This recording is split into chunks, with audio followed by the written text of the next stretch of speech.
Hi good morning friends. तो मोरनी Heights में इस सुबह में आपका स्वागत है।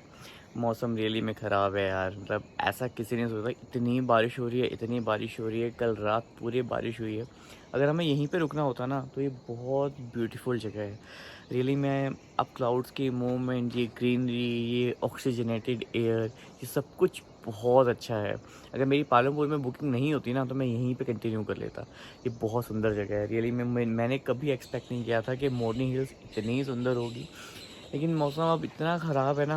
अब घर वाले भी थोड़ा कॉन्शियस हो रहे हैं पालमपुर के रास्ते में। हालांकि हम बार बार पूछ रहे हैं पालमपुर में कि रास्ता ठीक है या नहीं, लेकिन और रास्ता साफ दिखाई भी दे रहा है, क्योंकि ये जो रूट है ये शिमला कालका से अलग है। ये बद्दी से होते हुए जाता हुआ रास्ता है, हमीरपुर होते हुए।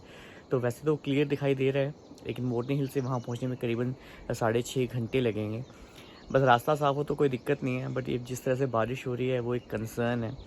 तो अभी यही है कि हम लोग रेडी हैं और ऑलमोस्ट लाइक 6 AM हुए हैं।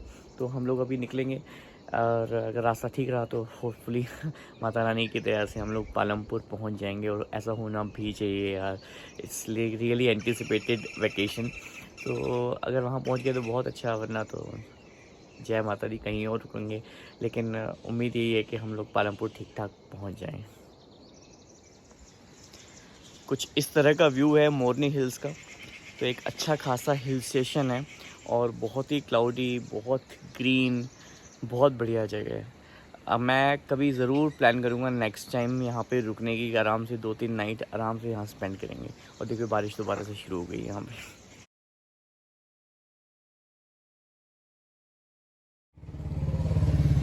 हाय फ्रेंड्स, जब हम मोरनी हिल से निकले थे तो इतनी बारिश हो रही थी और रियली मेरे मन में कंसर्न था कि पता नहीं कैसा मौसम मिलेगा, क्योंकि हिमाचल में जैसा आपको पता है कि खूब बारिशें हो रही हैं। और जब हम मोरनी हिल्स पे थे वहाँ पे भी बारिश काफ़ी थी, लेकिन हमने बस माता रानी का नाम लेके हम वहाँ से निकले और रास्ता बहुत अच्छा था रियली में। जब अब हम मोरनी हिल से निकले, जो अब हमने जो नया रास्ता लिया था वहाँ से, वो बहुत क्लासिक बना हुआ है, बहुत अच्छा है, कोई गड्ढा नहीं।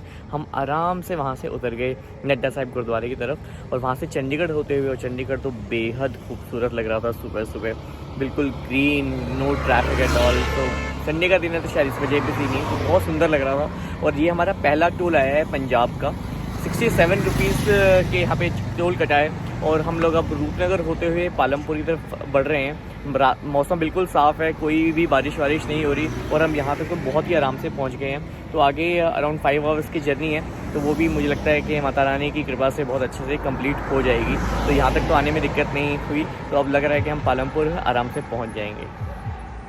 टोल के पास ही हम रुक गए हैं इस फ्रूट शॉप पे। तो इन फ्रूट्स को देख के ही मन कर गया कुछ फ्रूट्स खरीद ले लेते हैं, तो बस इसको लेके हम निकलते हैं। तो फ्रेंड्स, फ्रूट्स की दुकान के पास ही ये बाग है अमरूद के पेड़ों का। तो हमने 1 किलो अमरूद इन्हीं पेड़ों से तुड़वाए हैं, और यहीं से इन्होंने परचेज़ करके मतलब हमको दिए हैं। तो मज़ा आ गया कि जो फ्रूट्स अब ऐसे नहीं ख़रीदे हमने यहाँ से तुड़वा के फिर हम 1 किलो अमरूद ख़रीद रहे हैं।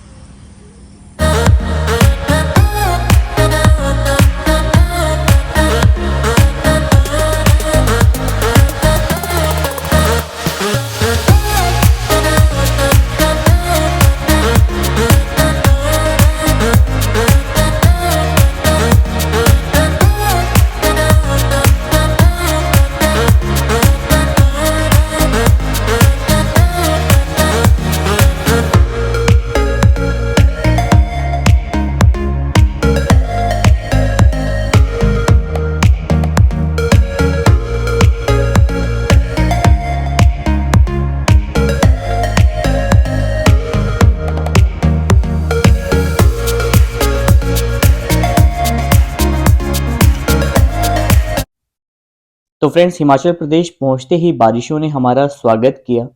हम पालमपुर से सिर्फ 19 किलोमीटर दूर थे और बहुत खुश थे कि बिना किसी परेशानी के हम अपने मंजिल पर पहुंचने वाले हैं। लेकिन तभी पता लगा कि आगे लैंडस्लाइड की वजह से मेन रास्ता बंद कर दिया गया है। अब ये बिल्कुल ऐसी स्थिति थी कि हम इतने पास में पहुंचने के बाद ऐसे रुके हुए महसूस कर रहे थे कि अब क्या करें। तभी किसी ने एक गाइड किया, हमने अपने होटल से बात करी, उन्होंने एक लोकल से बात करी और हमें एक रास्ते पे डाइवर्ट कर दिया गया कि आप इस रास्ते से दोबारा अपने उस रास्ते पर पहुंच सकते हो, अपनी मंजिल पे जो रख रिजॉर्ट है वहां पहुंच सकते हैं। हमने जो रास्ता लिया, जिस रास्ते पे हम चल पड़े थे, वो रास्ता इतना सुनसान था कि आगे पीछे कोई व्हीकल नहीं था, और ऐसा लग रहा था कि किसी जंगल के बीच में से हम जा रहे हैं। बारिश हो रही थी और रास्ता इतना पतला था कि अगर सामने से कोई गाड़ी आ जाए तो वो समझिए कि क्या कर सकते हैं। एक तरफ आपके खाई चल रही थी, बड़े बड़े लंबे लंबे पेड़ थे, और बारिश थी, और हमारी गाड़ी का मेरी स्कॉर्पियो एन है। तो स्कॉर्पियो एन अपने आप में एक साइज है, मतलब उसको डाइवर्ट करने के लिए, आगे पीछे करने के लिए आपको रियली में स्पेस चाहिए, जो इस जगह पे बिल्कुल भी अवेलेबल नहीं था। और हमें ये भी नहीं पता था कि क्या हम सही रास्ते पर हैं या नहीं, क्योंकि कुछ पता ही नहीं लग रहा था, कुछ रास्ते में था ही नहीं। फाइनली हमें गांव के बीच में निकले, जहां थोड़ा ट्रैफिक जैम आधे घंटे का हमें मिला, लेकिन उस रास्ते से हम अपनी मंजिल के बहुत नज़दीक पहुंच गए, और बहुत खुशी हुई जब पता लगा कि हम सही रास्ते पे हैं। इन द मीन टाइम जो रक रिजॉर्ट के मैनेजर थे वो हमारे साथ फ़ोन में लगातार टच में थे, लाइव लोकेशन से वो हमारी ट्रेसिंग कर रहे थे, और हमें गाइड भी करते जा रहे थे कि अब आप गलत रास्ता ले रहे हैं और अब सही रास्ता ले रहे हैं। अगर हम इन परेशानियों को ना देखें तो नज़ारे बेहद खूबसूरत थे। बहुत ही सुंदर रास्ता था ये, बिल्कुल ग्रीन और टी गार्डन्स के बीच में से रास्ता निकल रहा था। खैर, एडवेंचर, अगर सब कुछ ठीक हो जाए तो एडवेंचर का जो रोमांच होता है वो भी बहुत शानदार होता है।